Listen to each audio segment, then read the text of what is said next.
Olá, defensores da educação democrática, pública e de qualidade. Univos nesse PIB Diário. Esse é um diário em podcast das reflexões do PIB Interdisciplinar História e Sociologia da Universidade de Brasília, junto ao Centro de Ensino Médio Elefante Branco. Sou Beatriz Amorim, estou no 5º semestre de Ciências Sociais e hoje nós iremos entrevistar o professor Dr. Eduardo Dimitrov, ex-coordenador do PIB de Sociologia. Eu sou Eduardo Dimitrov, sou professor da Sociologia desde 2016, né? Eu entrei em 2016 no SOL, e quando eu entrei no SOL, a ED já me colocou junto no PIBID para ajudá-la. Nesse período, eu meio que continuei o trabalho da ED, né? Quer dizer, eu continuei o trabalho que a ED vinha desenvolvendo no edital que ela conseguiu e tudo mais, né? Foi um período bem interessante, porque a gente tinha muitas bolsas mesmo, né? A gente chegou a ter, acho que, 15 bolsistas, mais os três supervisores. Agora, eu não sei exatamente o término. O edital seguinte, ele teve um interregno, né? Teve uma dúvida se ia ter mais PIBID, o PIBID estava super ameaçado, então ele demorou para ser lançado. Então, teve 6 meses sem PIBID, né? Que interrompeu o programa. E aí recomeçou na segunda metade de 2018, que novos bolsistas foram contratados. E aí a gente teve uma queda grande de bolsistas, né? Foi quando a Beatriz entrou, né? E aí a gente tinha, acho que só 8 bolsistas. Era, a princípio, mudou muito o edital, né? Então, assim, você tinha que fazer um programa, um projeto multidisciplinar, como vocês têm hoje, só que inicialmente a gente não tinha proposto um projeto interdisciplinar, tinha proposto um projeto da sociologia, né? E todas as áreas propuseram os seus pedidos, seus projetos, né? Mas quando veio a aprovação com um número de bolsas muito limitado, né, para a UNB. Então a solução que se encontrou foi de fundir os projetos, né, em projetos interdisciplinares. Então a sociologia acabou ficando junto com a língua portuguesa e com o inglês, né? E aí as 24 bolsas, né, que seriam desse projeto interdisciplinar, foram divididas entre os 3 programas, né? Então ficaram, eu acho que eram 24 ou 25. Eu sei que português tinha uma bolsa a mais, né? Então, nesse segundo momento, aí eu já tinha mais experiência, né? Porque quando eu entrei em 2016, eu estava me familiarizando com a universidade, né? Não sabia exatamente como é que as coisas funcionavam. A equipe já tinha a sua dinâmica, né? A equipe do PIBID, que a ID montou, já tinha a sua dinâmica, as suas metas, né? Os seus objetivos. Então, eu apenas continuei o que a ID vinha fazendo, né? Quando nesse segundo projeto eu já estava um pouco mais à vontade e eu também já pude pensar mais do que eram os meus objetivos, né? Os objetivos que eu achava que eram pertinentes ali pro grupo, né? Aí eu percebi também que o que me parecia mais interessante no PIBID era de fato a questão prática, né? O que é meio óbvio, né? Porque o PIBID é uma coisa prática, né? É uma atividade prática, mas quer dizer, pensar a prática não é tão simples, né, como parece, né? Quer dizer, o que eu foquei bastante com os alunos era criar uma certa sensibilidade deles para a sala de aula, né? Uma sensibilidade para a dinâmica da escola, né? Quer dizer, a ideia foi fazer quase que etnografias da escola, né? E da sala de aula, né? Das dinâmicas da escola, para que depois conseguisse propor alguma coisa, né? Então, os primeiros 6 meses a gente ficou só observando, e a gente estava numa escola no Recanto das Emas, né? E depois a gente passou para o Elefante Branco, né? Houve uma mudança de supervisão e a gente passou do Recanto das Emas para o Elefante Branco. E essas duas experiências foram muito interessantes, quer dizer, os alunos tiveram a possibilidade de ver duas lógicas de escola, né, duas organizações, duas formas de organizar a escola completamente distintas, né? Tanto dentro da sala de aula, porque são professores diferentes, então as dinâmicas são diferentes, né? E é interessante perceber, eu achei importante os alunos perceberem essa diferença entre os professores, não por um ser melhor do que o outro, mas para mostrar que havia né, na sala de aula, apesar dos currículos, das legislações, a, a, a margem de manobra que o professor tem na sala de aula é muito grande, né? Então, assim, o professor pode fazer muita coisa na sala de aula, ele pode decidir muita coisa, e essa decisão precisa ser uma decisão refletida, né? O professor precisa ter consciência das decisões que está tomando, e muitas vezes eu acho que quando a gente está em sala de aula, eu também já dei aula no ensino médio, né? A gente acaba entrando numa rotina do trabalho que vai minando essa reflexividade, né? E a sociologia é a reflexividade, né? Então, assim, para ensinar sociologia, do meu ponto de vista, é preciso ser reflexivo o tempo todo na sala de aula, né? Você precisa sempre pensar sobre aquilo que você está fazendo, né? Porque é isso que você quer ensinar para os alunos, né? O que você quer ensinar para os alunos na sociologia é estranhar aquilo que é natural. Então, você não pode naturalizar a sua prática. Se você naturaliza a sua prática, você deixa de ensinar sociologia, né? Esse era meu pressuposto, né? Era meu objetivo com o PIBID. Então, meu objetivo com o PIBID, nesse edital que eu tinha mais liberdade de montar, né, foi justamente diminuir muito as cargas de leitura, de exigência dos alunos, né, assim, de produzir coisas escritas, né, e da gente mais pensar sobre o que eles viam na sala de aula durante a semana, né. Então, as reuniões semanais que a gente fazia eram basicamente de discussão da prática que o professor adotou naquela semana, né? O que eles viram na escola, né? Para aguçar esse olhar e para aguçar a possibilidade deles proporem coisas novas, né? Então, a ideia era um pouco aguçar esse olhar do professor pesquisador, mas é um professor pesquisador da prática, né? É um professor pesquisador que está se questionando e questionando a escola o tempo todo, né? Então ele propõe uma atividade e tem que se perguntar se essa atividade de fato faz sentido para aquele aluno naquele momento, né? Qual foi o resultado que ela teve, para quais alunos aquela prática atingiu, né? Para quais alunos aquilo não fez o menor sentido. Então é um jeito de pensar é, o ensino da sociologia que também dificulta a adoção de algumas metodologias pré-definidas, né? Assim, quer dizer, você pode ter um plano com um livro didático, por exemplo, mas você tem que estar sempre se questionando sobre o livro didático e se a atividade que o livro didático propõe é a melhor atividade para aqueles alunos, quer dizer, dá mais trabalho, mas eu acho que é isso que o aluno vai perceber. Tem uma coisa também que eu acho que acontece no ensino médio, que acontece em todas as salas de aula, né? Por isso que a sala de aula é tão importante. E esse modo EAD, assim, esse modo remoto é tão frustrante para os professores, né? Porque, de fato, o que acontece na sala de aula não é só a transmissão do conhecimento, né? É a transmissão também de uma postura, né? De uma interação, né? Eu estava muito preocupado que os PIBidianos e as PIBidianas percebessem que a postura deles em sala de aula, a interação que eles iam estabelecer com os alunos, era mais importante do que propriamente o conteúdo programático, né? Quer dizer, você poderia é mais importante você mostrar que você questiona aquilo que você está ensinando o tempo todo, né? Que você está pensando sobre aquilo que você está ensinando, do que simplesmente você ensinar alguma coisa que está escrita no livro didático, explicar alguma coisa que está escrita no livro didático, né? Quer dizer, essa postura de explicar, né, que o Paulo Freire ia chamar da educação bancária, né? Quer dizer, é você transmitir um conhecimento que está solidificado num canto para o aluno que está no outro canto, né, na outra ponta. Né? Não era essa a minha ideia. Né? A minha ideia era fazer com que os alunos passassem a pensar sociologicamente.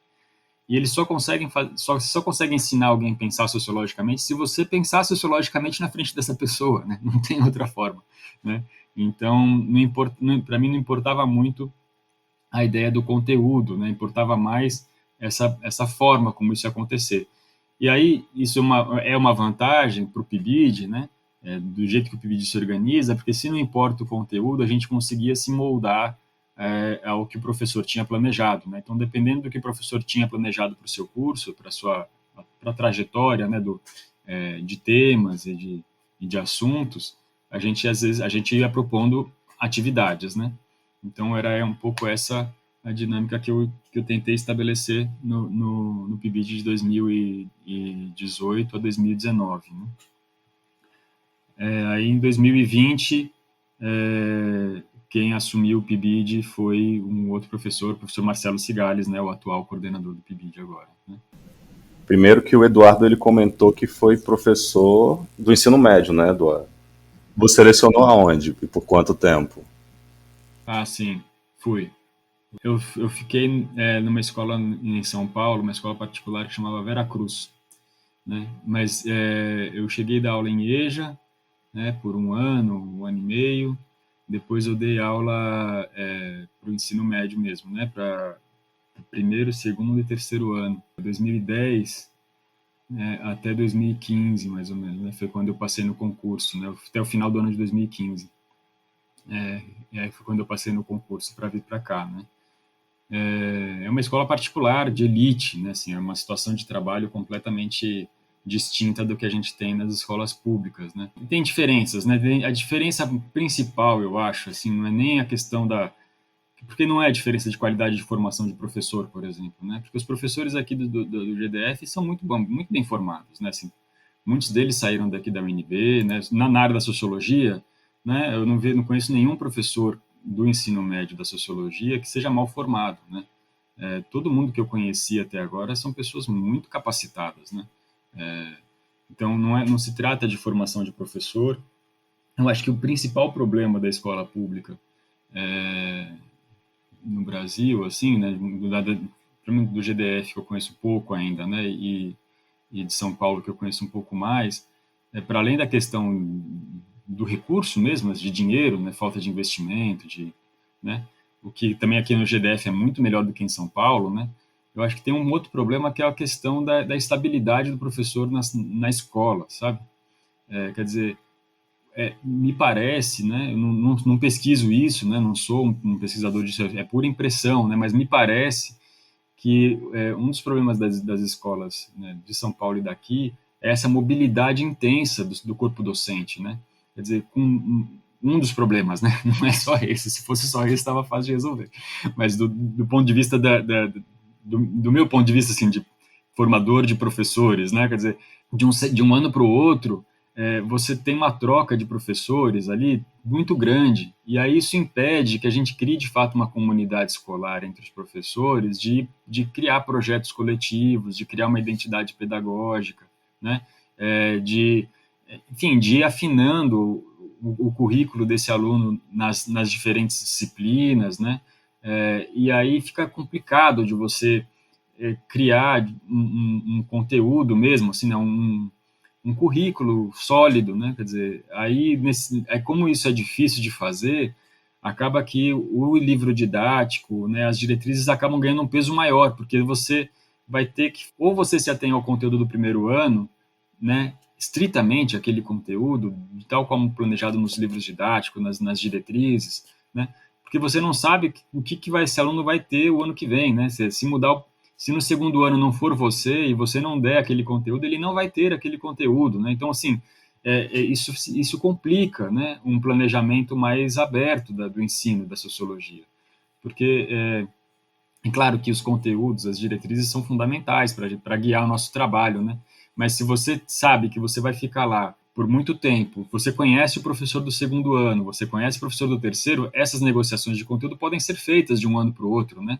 Você pode ir jogando mais, né? Você pode fazer projetos que misturem as turmas no contraturno, você pode fazer, né, projetos interdisciplinares, e quando a movimentação do corpo docente é muito intensa, essa prática se esvai, né? Quer dizer, você fica muito sozinho na sala de aula, sem saber exatamente se você vai encontrar esses mesmos alunos o ano que vem ou não, né?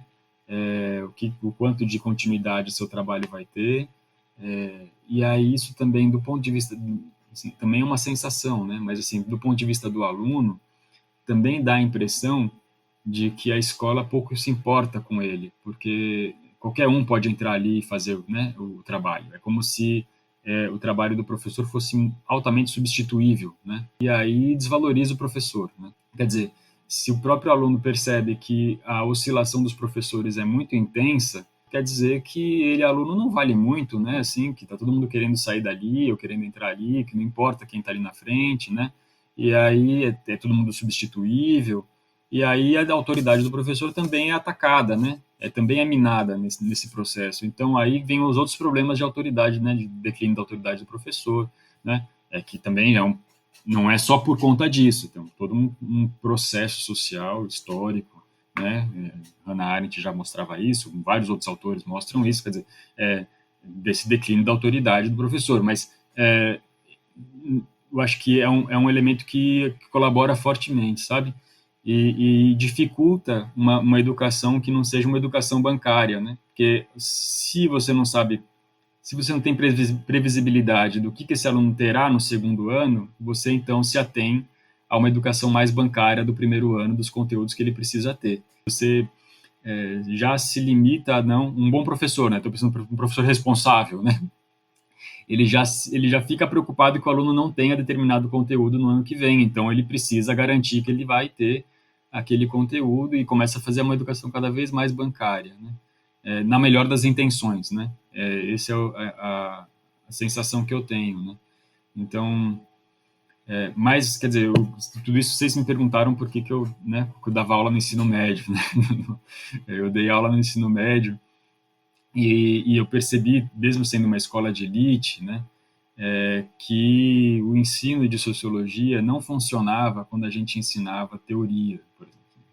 Nos primeiros anos que eu lecionei, eu quis dar Durkheim, Marx, Weber, né? Isso não fazia o menor sentido. Isso para alunos de elite, certo? Assim, alunos muito letrados, que não tinham tanto problema de leitura, que conheciam, né, que já vinham de uma formação sólida no ensino básico, no ensino fundamental, né? Então, todas essas queixas que eu escuto, né, que eu escutava mais ainda quando eu era do PIBID, dizendo, não dá para ensinar porque os alunos vêm aqui, mal sabem ler, não conseguem escrever, né, tem muita deficiência no ensino fundamental, então é difícil ensinar a sociologia.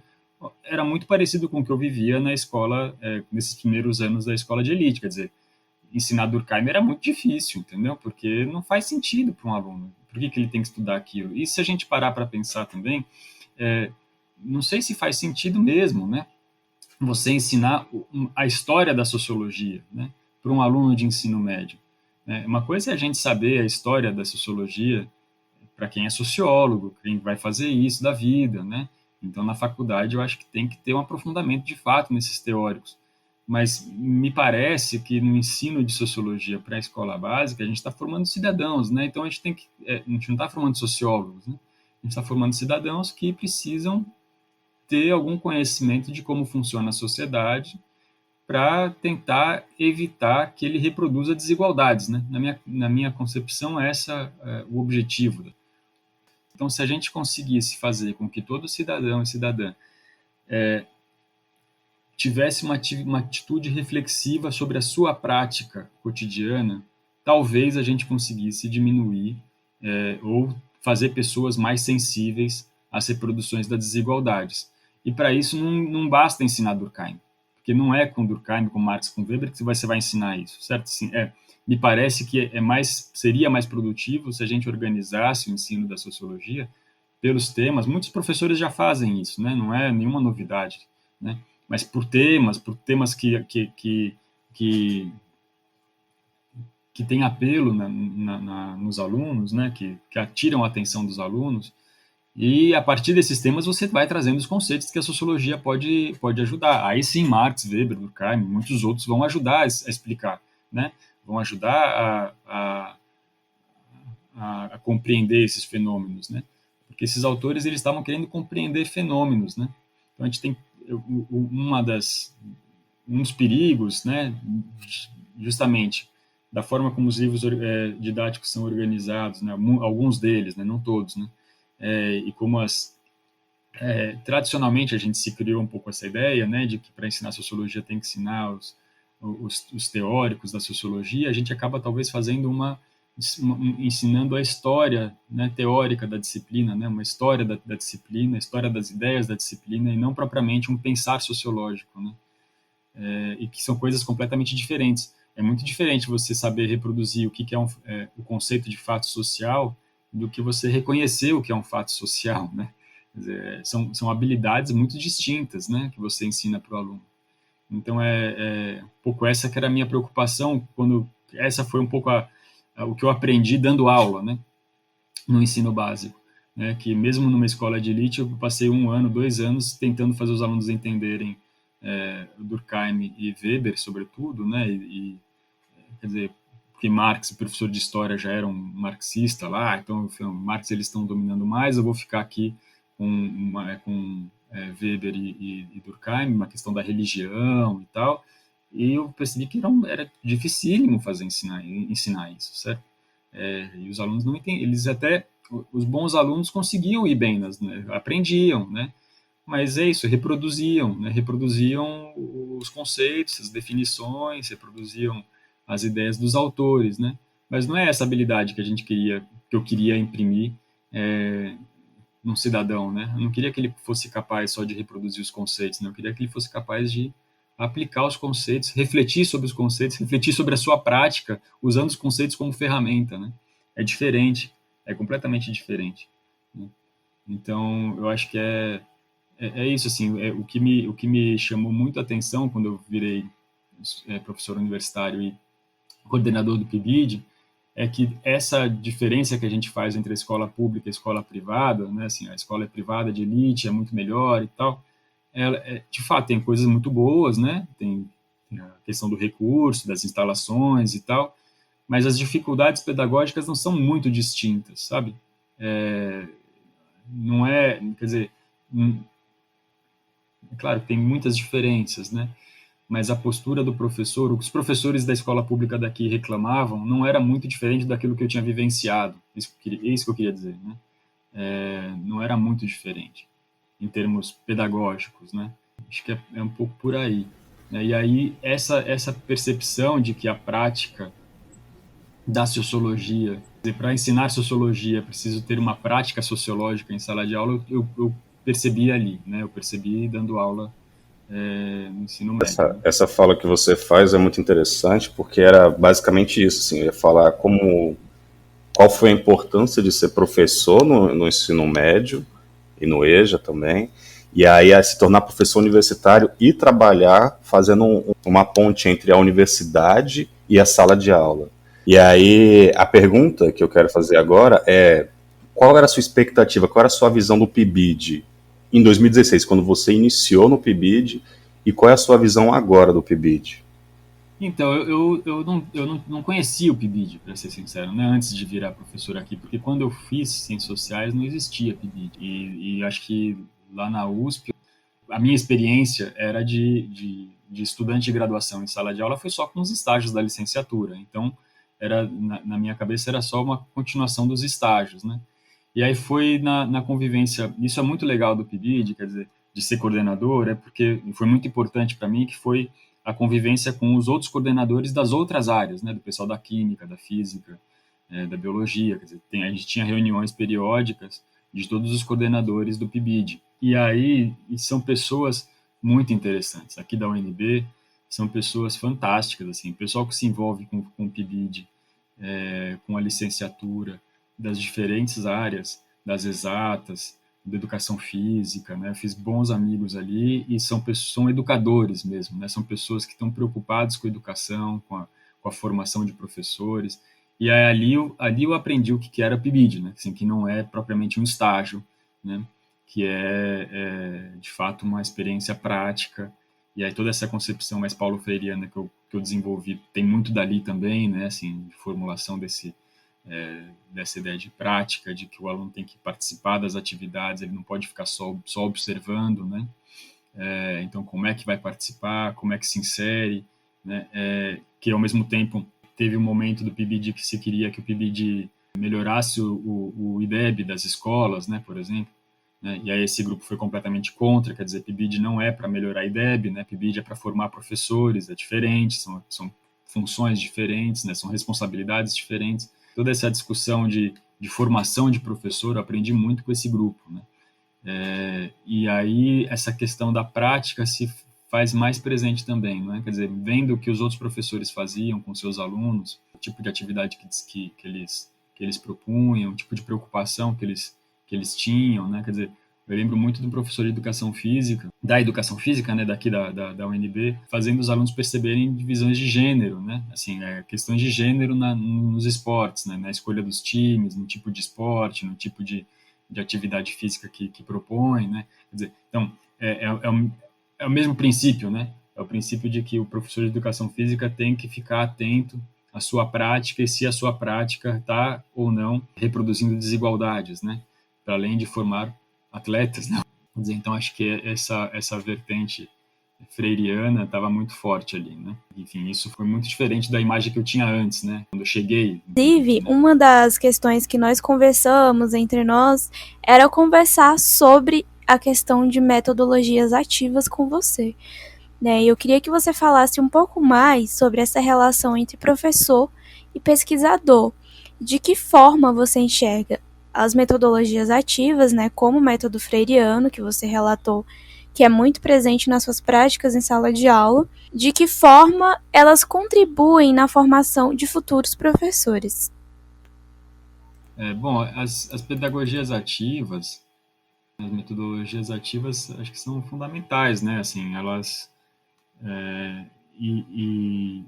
enfim, eu acho que eu não consigo mais ver o ensino de sociologia sem elas, né? Assim, sem você, porque de alguma maneira é você perceber que o aluno ele é alguém, né? Ele é uma pessoa, ele tem ideias, ele tem, né, ele reage ao que você fala, né? Eu acho que já é quase mais, me parece impossível pensar em aulas, por exemplo, em aulas expositivas que o aluno não consiga dialogar, né?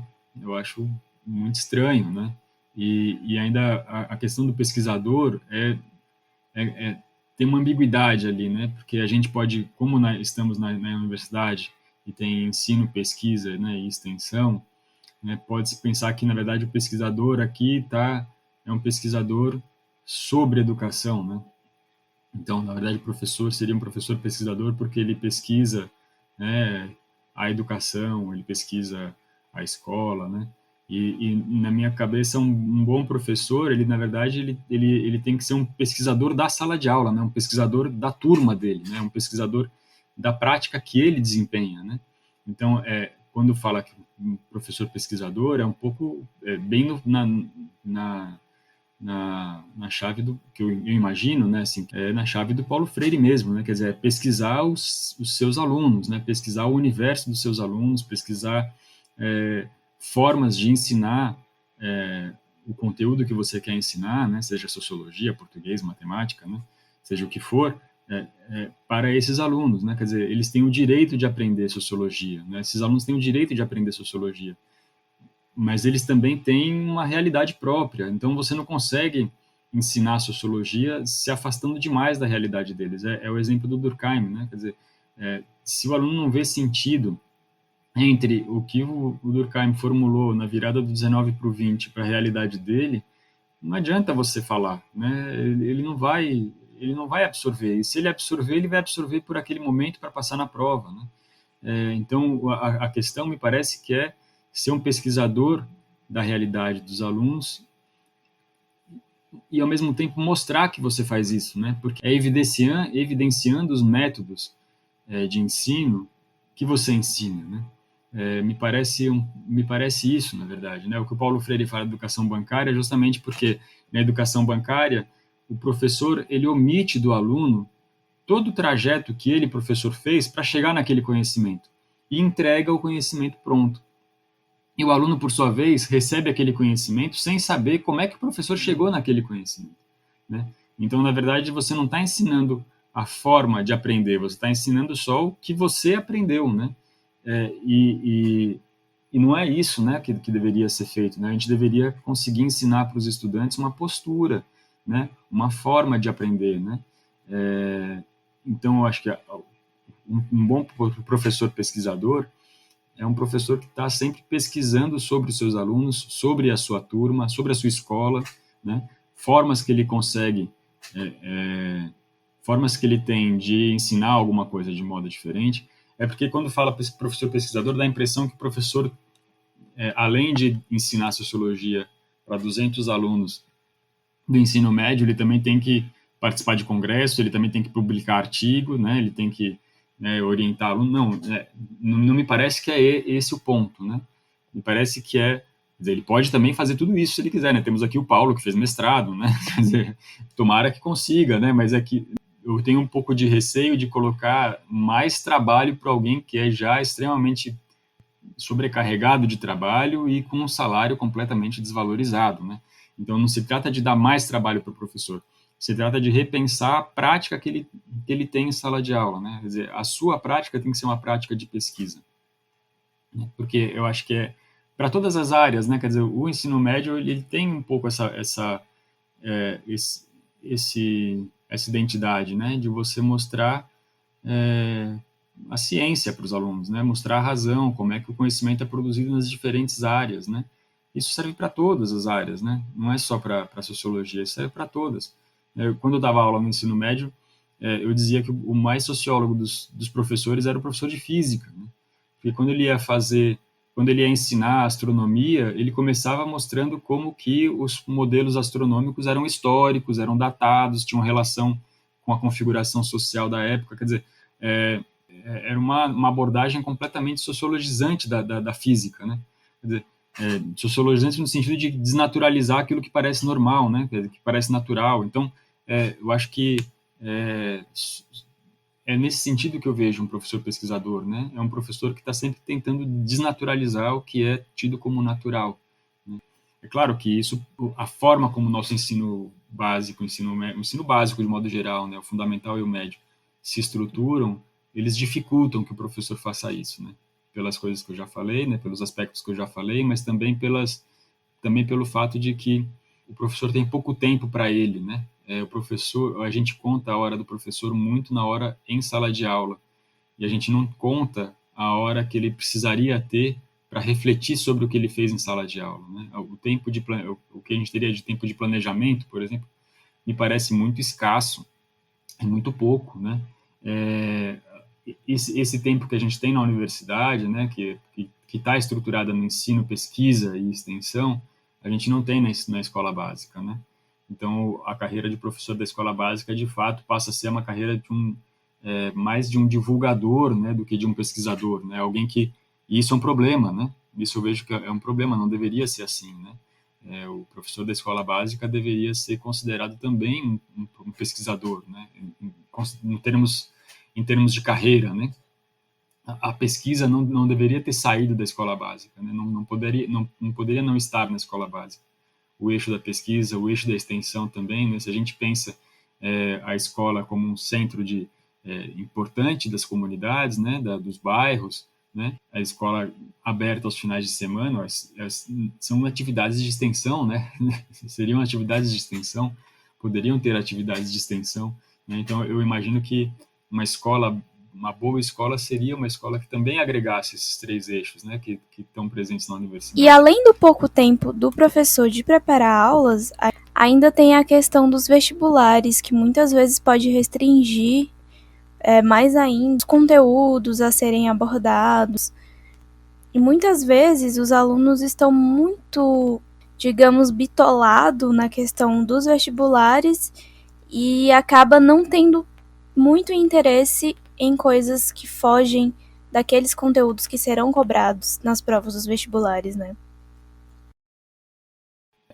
De fato, assim, né, os vestibulares acabam ditando muito o currículo, né, assim, o conteúdo.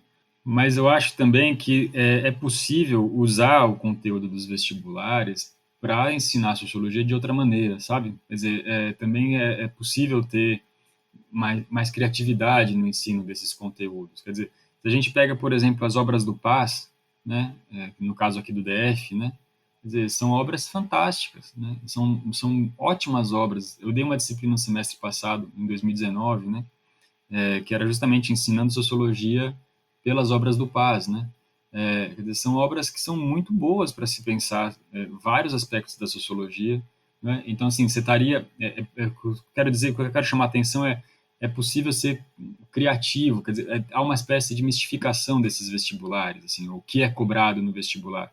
Eu não tenho muita dúvida de que se um professor desse um curso bem dado de sociologia, esquecendo o vestibular, né, os alunos dele seriam aprovados na parte de sociologia, os alunos deles conseguiriam responder todas as questões. Eu não tenho muita dúvida disso, sabe? Porque o que se pede na área da sociologia nos vestibulares, pelo menos o que eu vejo, né, assim, que eu tenho visto, também está mudando muito, né? São poucas as perguntas muito bancárias, assim, de o que Marx disse em tal lugar, né? Assim, não é muito por aí que circulam as questões, né? As questões mais temáticas de gênero, de raça, de desigualdade, né? Elas têm aparecido com mais força, né? E você consegue discutir esses assuntos de maneira não bancária, né? Entende? Quer dizer, eu acho que eu entendo a sua pergunta, né? De fato, uma visão mais mercadológica da escola, né? Que o vestibular acaba reforçando, né? Assim, de que ela é útil para se passar no vestibular, né? Um diploma é útil para conseguir um emprego melhor, né? Essa utilidade prática muito restrita, né? Isso é um problema da educação de modo geral, né? Quer dizer, mas eu acho que o professor ainda conseguiria ter como eu disse no começo, né? Assim, tem uma margem de manobra muito ampla, né? Dentro da sala de aula, né? Então, o professor, mesmo ensinando os conteúdos que são cobrados no vestibular, ele pode fazer isso de maneira mais interessante, né? Assim, mais emancipatória, quer dizer, no sentido de que vai formar cidadãos melhores, né? E não só bons respondentes de vestibular. Nossa, com certeza. E o PAS é um grande exemplo disso, né? De que dá para fugir desse conteúdo de educação bancária e trabalhar muitas possibilidades.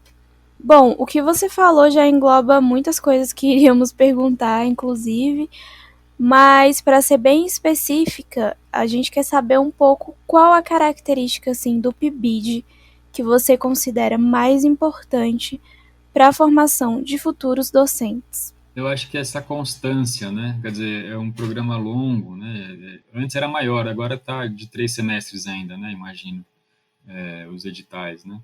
Mas mesmo 3 semestres, né? 1 ano e meio, já é um tempo razoavelmente longo para o aluno acompanhar esse professor, né? Então essa constância é muito diferente dos estágios supervisionados, né? O aluno já consegue perceber um pouco a lógica da escola, né, a dinâmica da escola, não só, né, da disciplina que ele está estudando, né? Isso eu também propus para os meus PIBidianos quando eu fui supervisor, coordenador lá, que era deles assistirem aulas de outras disciplinas, né? Quer dizer, isso é importante também, perceber um pouco a dinâmica da escola, frequentar a sala dos professores, frequentar o recreio, né, os intervalos, ver a dinâmica dos estudantes, ver o que é proposto na escola como atividade extracurricular, né, como atividade nos contraturnos. Quer dizer, acho que essa vivência na escola por mais tempo, de forma mais constante, né, assim, com tempo mesmo, né, com tempo, com o mesmo supervisor ou com uma variação pequena, né, de supervisor, coisa que a gente não consegue garantir nos estágios supervisionados, por exemplo. Eu acho que isso é muito enriquecedor para o aluno, né? Você precisa de tempo para se apropriar da realidade, para refletir sobre essa realidade, né? Eu acho que isso é fundamental. Eu acho que é de fato um diferencial dos alunos que fazem PIBID e os alunos que não fazem PIBID, né? O ideal seria que todos pudessem ter essa experiência, né? E gostaríamos de agradecer ao Eduardo pela participação, que foi muito frutífera para a gente. E as respostas dele foram muito completas e importantes para a gente nesse momento. E muito obrigada, Eduardo, pela sua presença. Imagina, eu que agradeço. E esse foi mais um PIB Diário. Espero que tenham gostado e nos encontramos no próximo episódio.